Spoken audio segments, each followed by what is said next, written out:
Pak Jokowi ini bukan orang yang suka teriak-teriak ya. Bukan bicaranya yang besar, kerjanya yang besar. Dia tidak perlu cerita kemana-mana. Tiba-tiba ada lapangan pekerjaan. Dia tidak perlu cerita apa-apa, tiba-tiba ada jalan, pabrik, dan sebagainya. Yang kurang dari pernyataannya adalah menjelaskan. Saat ini Presiden Jokowi sudah membangun 4.000 km jalan, 40 pelabuhan, puluhan bandara, dan sebagainya. Jalan itu dibangun tidak untuk jalan. Pelabuhan dibangun tidak untuk pelabuhan. Bandara dibangun tidak untuk bandara. Semua dibangun untuk meningkatkan pertanian, perkebunan, industri, wisata. Dan semuanya berarti lapangan kerja buat kita semua. Semua berarti kesejahteraan buat kita semua. Tidak ada bangsa yang bisa dibangun secara instan. Membangun negara bukan sulap. Membangun negara bukan cuma omong besar. Membangun negara butuh kerja-kerja besar. Membangun negara butuh fakta dan kenyataan, bukan menebarkan hoaks bagi rakyat. Membangun negara butuh kaum muda.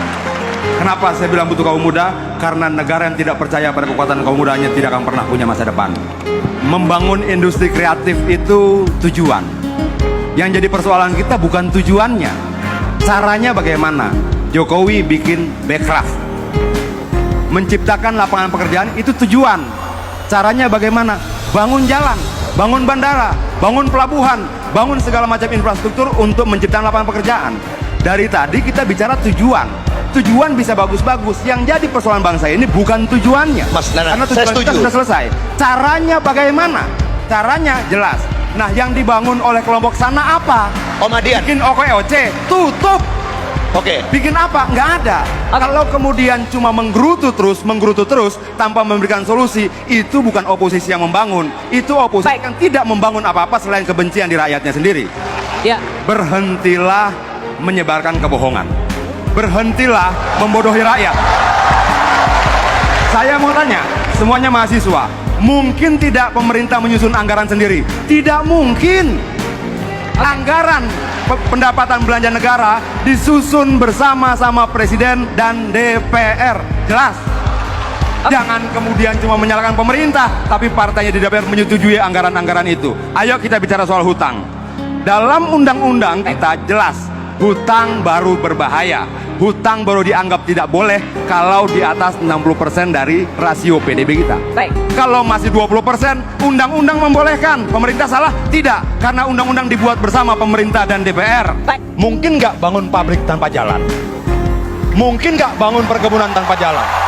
Mungkin tidak membangun industri tanpa jalan? Mungkin tidak membangun pertanian tanpa jalan? Mungkin tidak membangun pariwisata tanpa jalan? Artinya jangan dipisah-pisah. Jalan tidak semata-mata persoalan distribusi. Jalan juga bagian penting untuk membangun industri, membangun wisata, membangun produksi, membangun pertanian, perkebunan, dan sebagainya. Kadangkala banyak orang melihat sangat sederhana. Dia melihat jalan cuma kumpulan aspal. Baik. Dia melihat jalan cuma kumpulan semen. Bukan. Jalan adalah arah media membangun peradaban dan lapangan kerja. Ya. Tempe setipis ATM itu hoax. Nasi ayam lebih mahal di Jakarta daripada Singapura itu hoax. Orang operasi plastik dibilang dianiaya itu hoax. Dan calon presiden mereka melakukan konferensi pers untuk berita-berita hoax itu. Bagaimana mungkin kita bisa menuntut komitmen sementara mereka sudah melakukan hoax itu sendiri di media massa secara terbuka? Baik. Menurut saya, kalau kita mau memberantas hoax, kita harus secara jujur berani katakan siapa yang kemudian mengelola hoax. Dan itu ada surveinya. Silakan kawan-kawan cari.